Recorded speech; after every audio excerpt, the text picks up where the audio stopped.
একজন ইমামকে আমরা নিযুক্ত করি, তা কেমন ইমাম হওয়া দরকার? ইমামের তেলাওয়াত হবে সহি শুদ্ধ, ইমাম তেলাওয়াত করবে সহি শুদ্ধ তেলাওয়াত, যা তেলাওয়াত শুনলে কলজে যেন ভরে যায়। নাকি এরকম ইমাম আপনারা রাখেন না? হ্যাঁ, কথা বলতে হবে, কথার জবাব দিবেন একটু। মানুষ যে কয়েকজন আছেন আলহামদুলিল্লাহ, আমার কোনো আপত্তি নেই, কিন্তু কথার জবাব দিবেন, কথা বলে শান্তি পাবো। ইমাম রাখি, তেলাওয়াত হবে সহি শুদ্ধ, 1 নাম্বার। 2 নাম্বার, ইমামের ক্যারেক্টার ভালো হতে হবে। ইমাম যেন সুদ না খায়, ঘুষ যেন না খায়, ইমাম যেন জেনা না করে, ইমাম যেন অনৈতিক কোনো কাজের সাথে সম্পৃক্ত না হয়। এক কথায় ইমামকে হতে হবে আল্লাহর ফেরেশতা তুল্য। আচ্ছা, আপনাদের এই দিদপুর কানু মসজিদের ইমাম যদি একটু সুদখোর হয়, এইটা যদি আপনারা জানেন, বলেন তো ইমামকে কি রাখবেন? বুঝে শুনে উত্তর দিন দাদা, রাখবেন কি? ইমাম যদি ঘুষ করা হয় রাখবেন না, জেনাকারী যদি হয় রাখবেন না, দুর্নীতিবাজ যদি হয় রাখবেন না, রাখবেন নাকি? ও মুসলমান, তুমি একটাবার বুঝলা 5 ওয়াক্ত নামাজের ইমাম হয়, সারাদিন মিলে বুঝলাম আমি 1 ঘন্টার ইমাম আপনি রাখলেন। 1 ঘন্টা ইমামের জন্য আপনি এত কিছু দেখলেন। ইমামকে হতে হবে চরিত্রবান, সুন্দর চরিত্রবান হতে হবে, ইমামের তেলাওয়াত হবে সুন্দর। এত কিছু দেখলেন, আপনি মসজিদ থেকে বের হওয়ার পর বেনামাজি নেতাকে, বেনামাজি ইমামকে সমাজের ভিতর প্রতিষ্ঠিত করার জন্য আপনি সংগ্রাম করলেন, তাহলে আপনার নামাজ আপনাকে জাহান্নামে নিয়ে যাবে। গঠন হবে আল্লাহর কোরআন দিয়া। ঠিক, আপনাদের ভালোবাসা, আন্তরিকতা আপনারা যদি চান, এই কোরআন দিয়ে সংসদ পরিচালিত হবে ইনশাআল্লাহ। আর কোরআন যদি একবার সংসদে যায়, আল্লাহর কসম করে বলি, এই সমস্ত ফাহেশা কাজ সমাজের ভিতরে অহরহ কোনো অপশন থাকবে না, সরাসরি বন্ধ ইনশাআল্লাহ। কোরআন দিয়ে যদি সংসদ, দেশ পরিচালিত হয়, দেশটা হবে জান্নাতের টুকরা। জরবান কিসের টুকরা? জান্নাতের টুকরা হয়ে যাবে, কোনো ফায়সা কাজ চলবে না। আমরা চাই, তবে আমরা নিজেরা একটু সংযত হই, নিজেদেরকে ইসলাহ করি। ও বন্ধু, আজকে যারা আমরা এখানে এসেছি, কত যুবককে দেখেছি, কত কিশোরকে দেখেছি, কত তরুণকে দেখেছি মৃত্যুর কোলে পড়ে গেছে, কত তরুণকে কাঁধে করে নিয়ে কবরস্থানে নিয়ে যাওয়া হয়েছে। এরকম আপনাদের এলাকা মনে হয় কেউ মরে নেই, তাই না? ছোট ছোট কিশোর, তরুণ, তরুণী, এরা মনকে মারা যায়নি, গেছে না? কতজনকে আমরা দেখেছি, কত যুবককে দেখেছি, তাকে নিয়ে যাওয়া হচ্ছে। আহা, সময় নাই কারোর জন্য, সময় নির্ধারিত না, যে কোনো সময়, যে কোনো মুহূর্তে। আমি যে গোলজার কথা বলতেছি, এখানে এই টেস্ট থেকে নামবো, বাড়িতে যেতে পারবো, এর কোনো ওয়ারেন্টি গ্যারান্টি নেই। আপনি মাহফিলে বসেছেন, মাহফিল থেকে বাড়িতে যাবেন, এমন ওয়ারেন্টি গ্যারান্টি নাই। আরে ওয়ারেন্টিহীন, গ্যারান্টিহীন এই জীবন নিয়ে কেন রবের পথ থেকে দূরে সরে যাচ্ছি? আল্লাহ পাক বলছেন, মা গর্রাকা বিরাব্বিকাল কারীম, তুমি কেন, তোমাকে কিসে রবের পথ থেকে দূরে নিয়ে গেল? রবের স্মরণ থেকে তোমাকে কিসে দূরে নিয়ে গেল? আল্লাহর পথ, আল্লাহর দেওয়া জীবন ব্যবস্থা থেকে তোমাকে কে সরাই নিল, যার কোনো গ্যারান্টি নাই, তোমার কোনো গ্যারান্টি নাই। প্রিয় বন্ধুরা, একটু মনোযোগ দিয়ে শুনবেন, মন খারাপ করবেন না। ওই দিন বলবে ক্বালু বালা ক্বাদ জানা নাযীর, হ্যাঁ আমাদের মাঝে ভীতি প্রদর্শন করেছিল, আমাদের মাঝে এসেছিল। ফাকাযযাবনা ওয়া কুল্লা মা নাযালাল্লাহু মিন শাইইন ইন আনতুম ইল্লা ফী দালালিন কাবীর।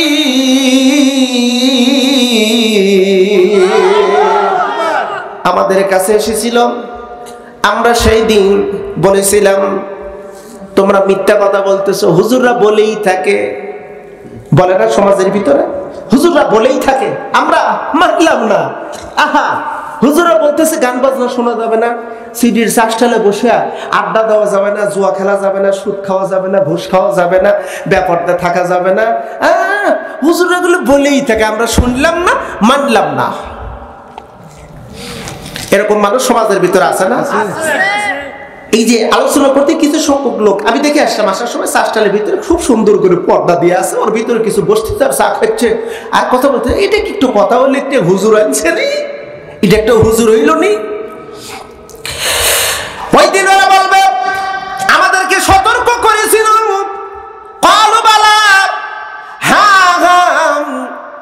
সতর্ক করেছিল, কিন্তু আমরা সতর্ক শুনি নাই, আমরা মিথ্যা বলে অস্বীকার করে দিয়েছি।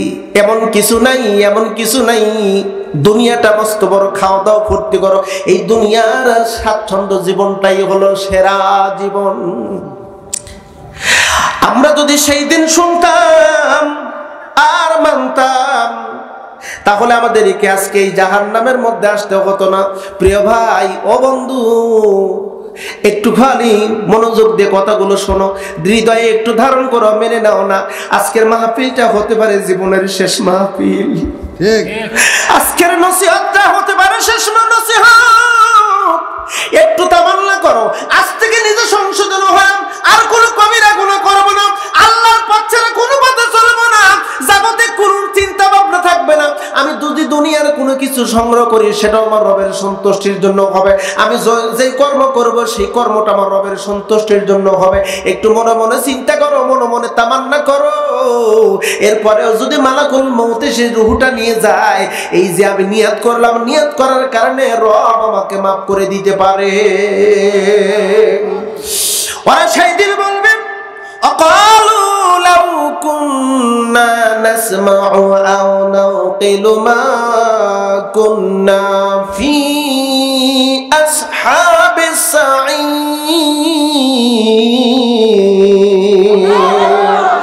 ওই দিন বলবে, যদি শুনতাম আর মানতাম। গোলজার বলেছিল, জাহাঙ্গীর বলেছিল, আর কত ওলামায়ে কেরাম বলেছিল, কথা শুনি নাই, মানে নাই। যদি শুনতাম আর মানতাম, আজকে এখানে আসতে হতো না, আজকে এখানে আসতে হতো না, আজকে জাহান্নামের অধিবাসী হতাম না। আমি যাইতাম জান্নাতে। আমি যাইতাম কোন জায়গায়? ও বন্ধুরা, খুব গুরুত্বপূর্ণ কথা, মনোযোগ দিয়ে কথাগুলো শুনবেন। ওই সমস্ত ওই দিন কত বড় বিভীষিকাময় হবে। আমি আপনাদের মাঝে কোরআন থেকে কথাগুলো বলতেছি, একটা কথা মুখ বানাটি বলবো না। ওই দিন এমন একটা অবস্থা হয়ে যাবে, এমন কিছু ব্যক্তিবর্গরা জাহান্নামী তো গেছে, আবার যারা জাহান্নামী বলে একটু পরেই ঘোষণা হয়ে যাবে, তাদের ব্যাপারে আল্লাহ পাক বলেন, ওরা সেই দিন বলবে, ইন্না আনজারনাকুম আযাবান করিবান ইয়াওমা ইয়ানদুরুল মারউ মা قدمت يداه ويقول الكافر يا ليتني كنت ترابا। একদম নিকটে আযাব চলে আসছে, মানে একটু পরেই জাহান্নামী বলে ঘোষণা দিয়ে দিবে, একটু পরে জাহান্নামী বলে ঘোষণা দিবে। এমন সময় ওদের সামনে কৃতকর্মগুলো যা যা করেছে সবগুলো সামনে চলে আসবে। প্রিয় নবী বলেন, ওদের সামনে সবগুলো দেওয়া হবে। আল্লাহ পাক রব্বুল আলামিন বলেন, সুম্মা তুওয়াফা কুল্লু নাফসিন মা কাসাবাত ওয়া হুম লা ইউযলামুন। যা কিছু কর্ম করেছি আমরা, যা দুনিয়ায় করেছি, সুম্মা কাসাবাত, যা অর্জন করা হয়েছে, আল্লাহ পাক বলেন তুওয়াফা, দিয়ে দেওয়া হবে, একটাও কমতি রাখা হবে না। ওহুব লা ইউযলামুন, জুলুমও করা হবে না, সব পঙ্খানু পঙ্খানু, পাই টু পাই দিয়ে দেওয়া হবে। আপনার আমলনামায় গুনাহ বেশি, গুনাহ কম, অন্যর কাছ থেকে গুনাহ নিয়ে এসে আপনার আমলনামায় ভারী করবে, এমনটি সুযোগ নেই। আপনার আমলনামায় নেকি বেশি, কেটে অন্যকে দেবে। আল্লাহ কয় না, ওহুম লা ইউযলামুন, একটু জুলুম করা হবে না। প্রিয় ভাইরা, তাহলে জাহান্নামে যাওয়ার প্রথম কারণ হলো শুনি নাই, মানিও নাই। শুনিও নাই, মানিও নাই। মা সালাকাকুম ফি সাকার, তোমরা কেন জাহান্নামে? ওরা বলবে, ক্বালু লাম নাকু মিনাল মুসাল্লিন, আমরা নামাজি ছিলাম না। এর অর্থ কি? নামাজি ছিলাম না, এটা আয়াতের, এই আয়াতের তাফসীরে রুহুল মানি, জগৎ বিখ্যাত একজন তাফসীর কারক, জগৎ বিখ্যাত একটা তাফসীর রুহুল মানির মধ্যে আসছে, এখানে নামাজ পড়তো, নামাজ পড়েছে, মসজিদে নামাজ আদায় করেছে, ৫ ওয়াক্তই পড়েছে, কিন্তু তার চিন্তা চেতনা, তার কর্ম ভিন্ন ছিল। আপনারা শুনলে অবাক হয়ে যাবেন, একদল নামাজি জাহান্নামী হবে। ফাওয়াইলুল লিল মুসাল্লিন আল্লাযীনা হুম আন সালাতিহিম সাহুন। ওই নামাজির উপরে ওয়াইল নামক দোজক, যেই নামাজি নামাজ সম্পর্কে উদাসীন। উদাসীন অর্থ কি? আন সালাতিহিম সাহুন এর অর্থ কি? নামাজে যেটা করেছে বাস্তব জীবনে তা কোনোদিন করে নাই। এক্সাম্পল দেই, মন খারাপ করবেন না। আমার কথা কি কষ্ট হচ্ছে আপনাদের? আমি কোরআন থেকে কথা বলতে একটু চেষ্টা করতেছি। অনেকে বলে কোরআন মানুষ বোঝে না, আমি বলি বুঝাইলে বোঝে। কোরআন বুঝাইলে বোঝে। আমরা তো দুর্বল, আমরা বুঝাইতে পারি না, এটা আমাদের দুর্বলতা। আমার মাঝে মধ্যে মনে হয় কোরআন থেকে যদি কথা বলি সারা রাত বলে শেষ করতে পারবো না, কারণ এটা একটা দরিয়া। এ বন্ধু, আল্লাহ পাক বলেন ওই নামাজি জাহান্নামী। কোন নামাজি? যে নামাজ সম্পর্কে উদাসীন। উদাসীন অর্থ হলো নামাজে যা বাস্তবে তা করে নাই। বলতে পারে নামাজে কি আছে আর বাস্তবে আমরা কি করলাম না। একটা এক্সাম্পল দেব, বেশি দেব না, কারণ ওই বিষয়ে কথা বলতে গেলে অনেক সময় লাগবে। এক নাম্বার হল, আমরা যখন মসজিদে নামাজ পড়ি, নামাজের একজন ইমাম থাকে কি থাকে না? জোরে সোরে কোন থাকে কি থাকে না? একজন ইমামকে আমরা নিযুক্ত করি। তা কেমন ইমাম হওয়া দরকার? ইমামের তেলাওয়াত হবে সহি শুদ্ধ। ইমাম তেলাওয়াত করবে সহি শুদ্ধ তেলাওয়াত, যা তেলাওয়াত শুনলে কলজে যেন ভরে যায়। নাকি এরকম ইমাম আপনারা রাখেন না? হ্যাঁ, কথা বলতে হবে, কথার জবাব দিবেন একটু। মানুষ যে কয়েকজন আছেন আলহামদুলিল্লাহ, আমার কোনো আপত্তি নেই, কিন্তু কথার জবাব দিবেন, কথা বলে শান্তি পাবো। ইমাম রাখি, তেলাওয়াত হবে সহি শুদ্ধ, এক নাম্বার। দুই নাম্বার, ইমামের ক্যারেক্টার ভালো হতে হবে। ইমাম যেন সুদ না খায়, ঘুষ যেন না খায়, ইমাম যেন জেনা না করে, ইমাম যেন অনৈতিক কোনো কাজের সাথে সম্পৃক্ত না হয়। এক কথায় ইমামকে হতে হবে আল্লাহর ফেরেশতা তুল্য। আচ্ছা, আপনাদের এই দিদপুর কানু মসজিদের ইমাম যদি একটু সুদখোর হয়, এইটা যদি আপনারা জানেন, বলেন তো ইমামকে কি রাখবেন? বুঝে শুনে উত্তর দিন দাদা, রাখবেন কি? ইমাম যদি ঘুষ করা হয় রাখবেন না, জেনাকারী যদি হয় রাখবেন না, দুর্নীতিবাজ যদি হয় রাখবেন না, রাখবেন নাকি? ও মুসলমান, তুমি একটাবার বুঝলা 5 ওয়াক্ত নামাজের ইমাম হয়, সারাদিন মিলে বুঝলাম আমি 1 ঘন্টার ইমাম আপনি রাখলেন। 1 ঘন্টা ইমামের জন্য আপনি এত কিছু দেখলেন। ইমামকে হতে হবে চরিত্রবান, সুন্দর চরিত্রবান হতে হবে, ইমামের তেলাওয়াত হবে সুন্দর। এত কিছু দেখলেন, আপনি মসজিদ থেকে বের হওয়ার পর বেনামাজি নেতাকে, বেনামাজি ইমামকে সমাজের ভিতর প্রতিষ্ঠিত করার জন্য আপনি সংগ্রাম করলেন, তাহলে আপনার নামাজ আপনাকে জাহান্নামে নিয়ে যাবে। নামাজের ইমাম আপনি এত চরিত্রবান খুঁজলেন, আর নামাজের বাহিরের ইমাম, ওই ইমাম সুদ খায়, ঘুষ খায়, দুর্নীতি করে। এক পদ্মা সেতু বানাইতে যে টাকা খরচ হয়েছে, ওরকম 10টা পদ্মা সেতু করা যায়, তো সবগুলো দুর্নীতি। বন্ধু, আমাদের এই যে পারমাণবিক বিদ্যুৎ কেন্দ্রের দুর্নীতি অলরেডি হয়ে গেছে 59,000 কোটি টাকা। এই ইমাম কি করে খুঁজলেন? এখন তো আবার একদল স্বৈরাচারী চলে গেছে, আর একদল আসতেছে লুটেপুটে খাওয়ার জন্য। তবে সাবধান হয়ে শুনে রাখো, এক আবু সাঈদ মুক্ত বাংলার জমিন থেকে বিদায় হয়নি, লক্ষ আবু সাঈদ মুক্ত প্রস্তুত আছে।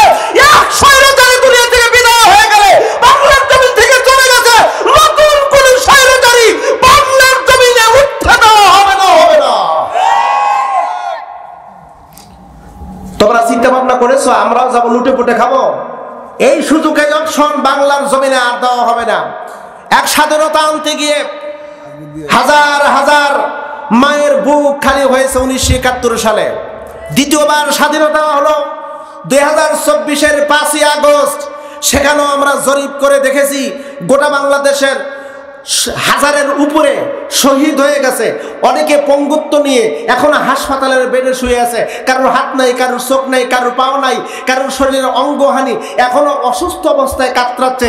আবার দ্বিতীয়বার আবার স্বৈরাচারী আসবে, আবার পরাধীনতার শৃঙ্খলা আমরা গলায় পড়ে আবার কিছু মায়ের বুক খালি করব, অনেকের স্বামী হারা করব, সন্তান হারা করব। না না, এমন শুধু বাংলার জমিনে আর দেওয়া হবে না। আমরা প্রস্তুত আছি, আমরা তৈরি আছি। গোটা বাংলাদেশের তাওহীদি জনতা প্রস্তুত আছে। দ্বিতীয়বার কোন স্বৈরাচারীকে বাংলার জমিনে উঠতে দেওয়া হবে না, উঠতে দেওয়া হবে না। কারা কারা রাজি আছেন হাত উঁচু করে আল্লাহকে একটু দেখা। হুঁশিয়ার সাবধান, ইসলামের শত্রুরা হুঁশিয়ার সাবধান, হুঁশিয়ার সাবধান, ইসলামের শত্রুরা।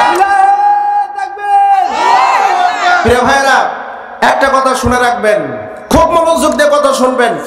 নামাজি, ওরা বলে আমরা নামাজি ছিলাম না, অর্থাৎ নামাজ পড়েছি বটে, কিন্তু আমরা নামাজ কায়েম করার, নামাজ প্রতিষ্ঠিত করার কোনো চিন্তা আমাদের ভিতর ছিল না, কোনো চিন্তা ভাবনা ছিল না। একটু দেখেন না, অনেক নামাজি আছে, নামাজ পড়ে, তালিম করে, করেন আপত্তি নাই, নামাজ তো পড়তেই হবে, নামাজের বিকল্প কোনো শব্দ নাই, আছে নাকি?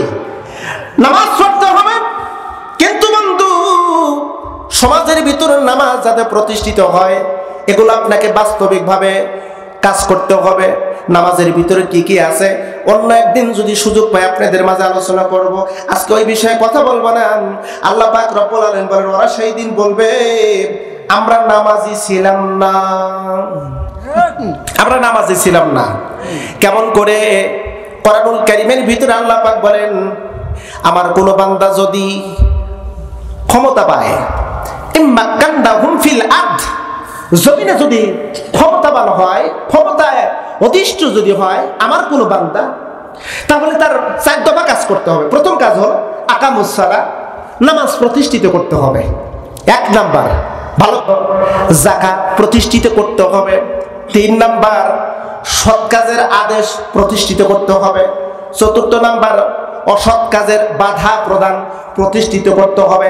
4 কাজ করতে হবে। জোরে বলুন কয় কাজ? আর একবার বলুন কয় কাজ? এটা হলো শুরুর কথা। আল্লাহ পাক বলেন ইম্মাক্কান্নাহুম ফিল আরদ, জমিনে যখন তারা অধিষ্ঠ হবে, নেতা হবে, নেতৃত্ব হবে, রাজা হবে, বাদশা হবে, শাসক হবে, তার কাজ হলো প্রথম নাম্বার নামাজ প্রতিষ্ঠিত করবে। প্রিয় বন্ধুরা, ৭১-এর পর থেকে ৫৪টা বছর পেরিয়ে গেল। এই যে ১৬ই ডিসেম্বরে ৫৪ বছর পূর্তি হলো। এই ৫৪ বছরে যতগুলো রাজা বাদশাহ, যতগুলো প্রধানমন্ত্রী আমার দেশে আসছে, আপনারা বলুন তো, এরা কেউ কি কোনো নারায়ণ কৃষ্ণ ছিল? না। বুঝে শুনে উত্তর দেন। সবাই মুসলমানের বাচ্চা মুসলমান ছিল। কথা বলেন, সবাই মুসলমান, পাক্কা মুসলমানের বাচ্চা মুসলমান ছিল। আচ্ছা বলুন তো, কোন সরকার নামাজের ব্যাপারে, নামাজ বাধ্যতামূলক, নামাজ প্রতিষ্ঠিত করার ব্যাপারে কোন সরকার কোন পদক্ষেপ গ্রহণ করেছে?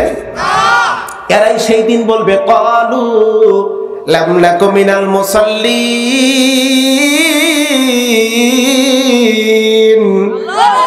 আমরা নামাজি ছিলাম না, নামাজ প্রতিষ্ঠিত করি নাই। বন্ধু,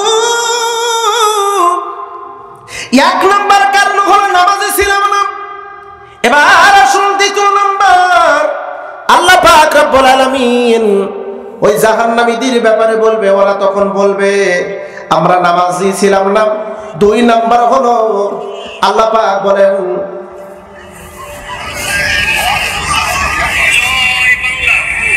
এটা বন্ধ করো তো। আচ্ছা ঠিক আছে, বন্ধ হয়ে গেছে। 2 নাম্বার হলো মিসকিনদেরকে খাবার দেয় নাই, খাবার দেয় নেই। ওয়ালাম নাকু নুতিমুল মিসকিন, মিসকিনদেরকে খাবার দেয় নাই, বরং ওইগুলো আমরা খায় ফেলাইছি। দেখেন, একটু চিন্তা ভাবনা করে, নেগেটিভ সেন্সে নেবেন না। আমরা দেখেছি আপনাদের এটা সদর ইউনিয়ন না দাদা? সদর ইউনিয়ন। সদর ইউনিয়নের মনে হয় চেয়ারম্যান মেম্বার নাই। বুঝে শুনে উত্তর দেন, আছে না নাই? বিসিপি কার্ড আসছে, 30 কেজির কার্ড আসছে না?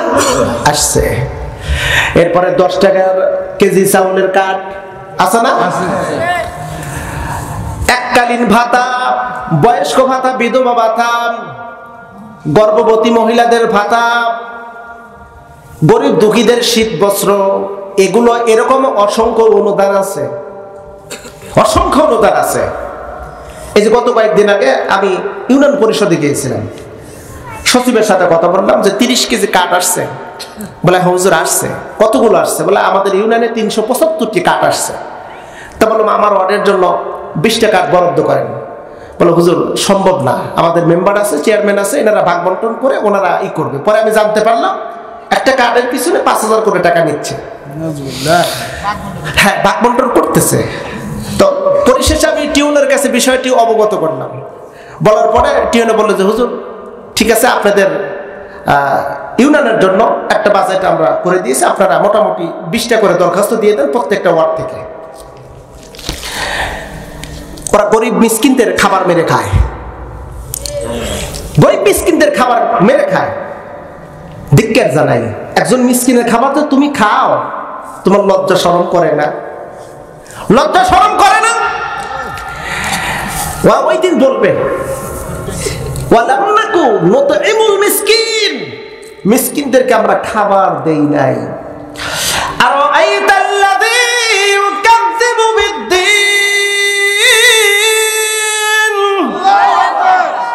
فذلك الذي يدعو اليتيم ولا يحض على طعام المسكين।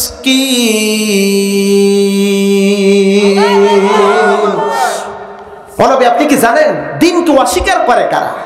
যারা এতিমদেরকে গলা ধাক্কিয়ে তাড়িয়ে দেয়, এতিমদের দেখলেই নাক ছিটকায়, এতিমদের দেখলেই ভৎসনা বিভিন্ন প্রকারের গালমন্দ করে, ওরা দিনকে অস্বীকার করে। দ্বিতীয় নাম্বার, মিসকিনদেরকে খাবার দানে উৎসাহ করে না। মিসকিনের খাবার কেড়ে খায়, আল্লাহ কয় ওদের জন্য সরাসরি জাহান্নাম। নাউযুবিল্লাহ। আমরা জাহান্নামী হয়েছি মূলত কারণ হলো নামাজের আন্দোলন করি নাই, নামাজ বাস্তবিক জীবনে আমরা ফলাফল আনি নাই। দ্বিতীয় নাম্বার, মিসকিনদেরকে খাবার দানে উৎসাহ করি নাই। 3 নাম্বার, ওয়াকুন্না নাখুদু মাআল খাইদিন। 3 নাম্বার হলো আমরা বসে বসে গীবত করেছি।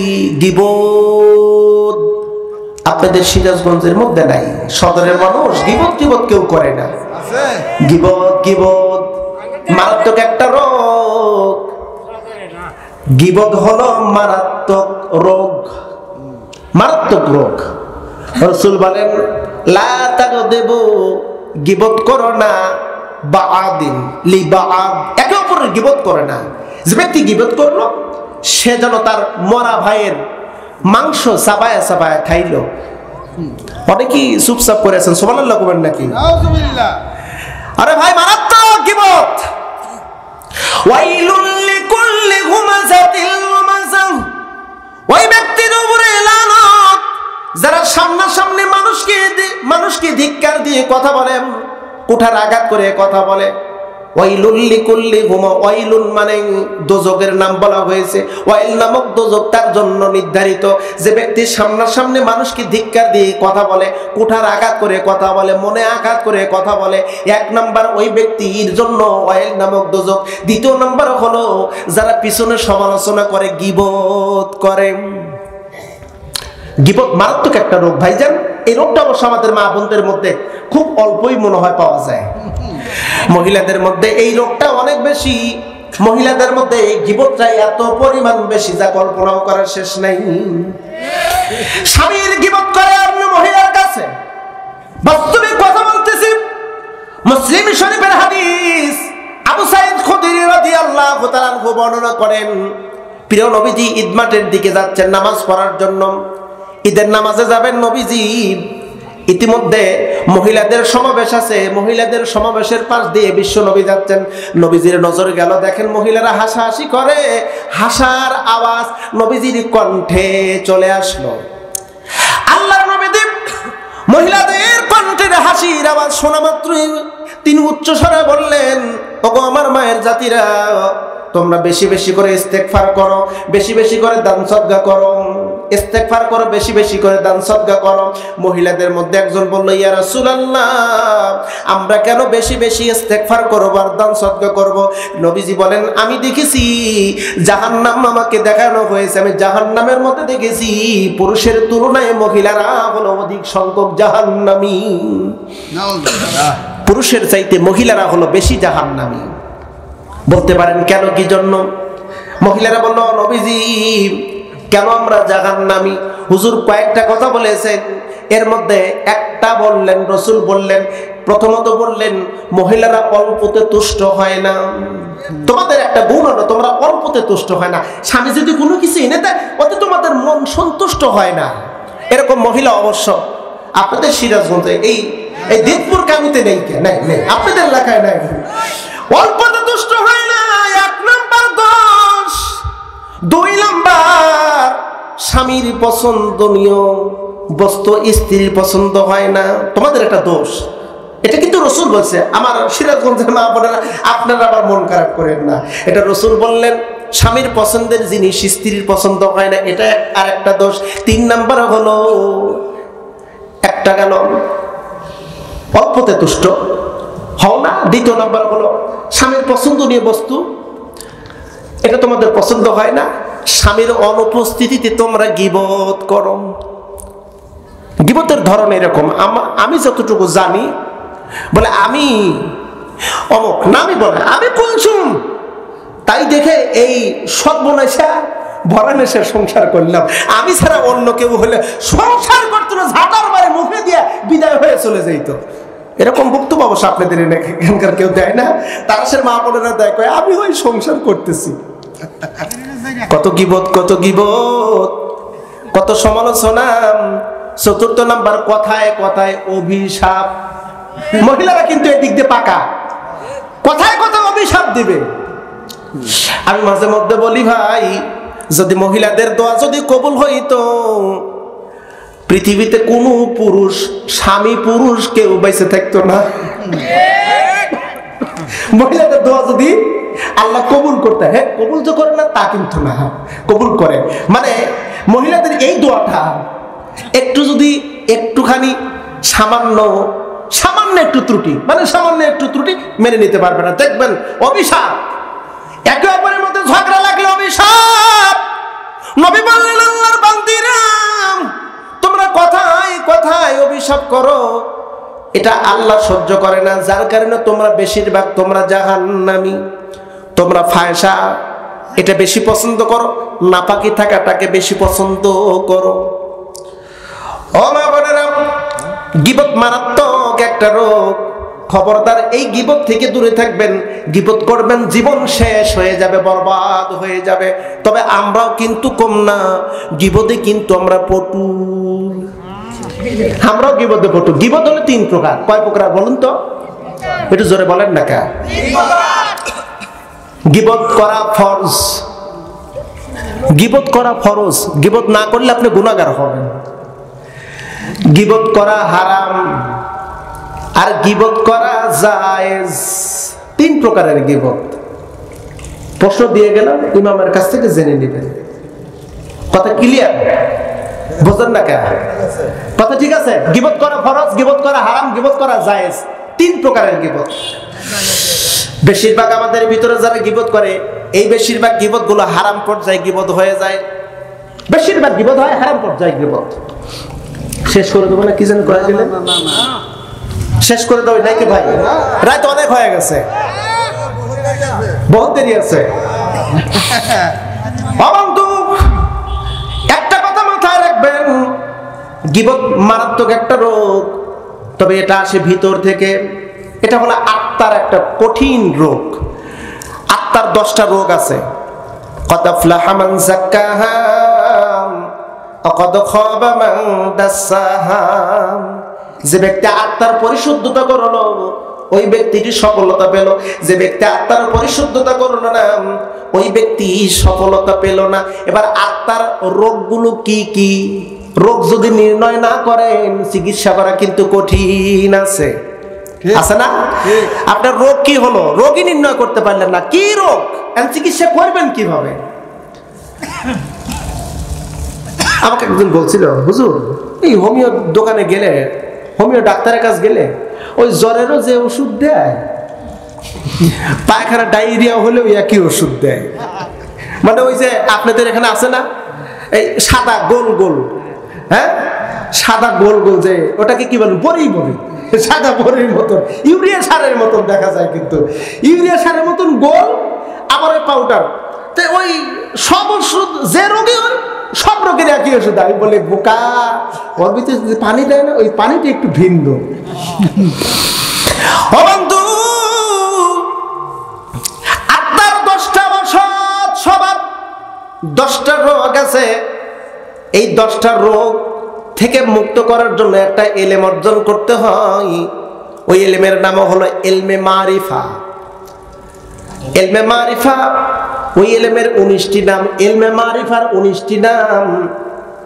অনেকে বলেন হুজুর আপনি কি মারিফাতের হুজুর নাকি? অনেকে আবার বলতে পারে, আমাকে অনেক জায়গায় বলছে হুজুর আপনি মারিফাতের হুজুর নাকি, আবার ইলমে মারিফার কথা বল।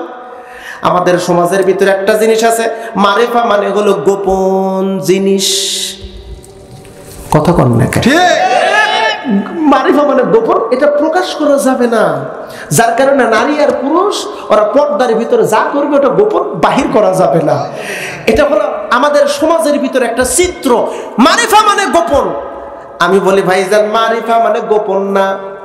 মারিফা শব্দটি আরাফা থেকে এসেছে। আরাফা শব্দের অর্থ হলো অতি চেনা জানা। আরাফা শব্দের অর্থ হলো পরিচিত, যা চেনা যায়, যা জানা যায়, পরিচিত। এক কথা পরিচিত। দাদার সাথে প্রথমে সাক্ষাতে সালাম কালাম, তিনি আমাকে চেনেন, আমিও তাকে চিনি, তার মানে চেনা জানা। মারিফা শব্দটির অর্থ হলো চেনা জানা। ইলমে মারিফার 19টি নাম। ইলমুল ইয়াকিন, সিরাতুম মুস্তাকিম, তাসকিয়ান নফস, এভাবে 19টি নাম আছে। এই ইলমে মারিফার উদ্দেশ্য হলো বান্দার অন্তরের অসৎ স্বভাব দূর করে সৎ স্বভাব আনয়ন করা।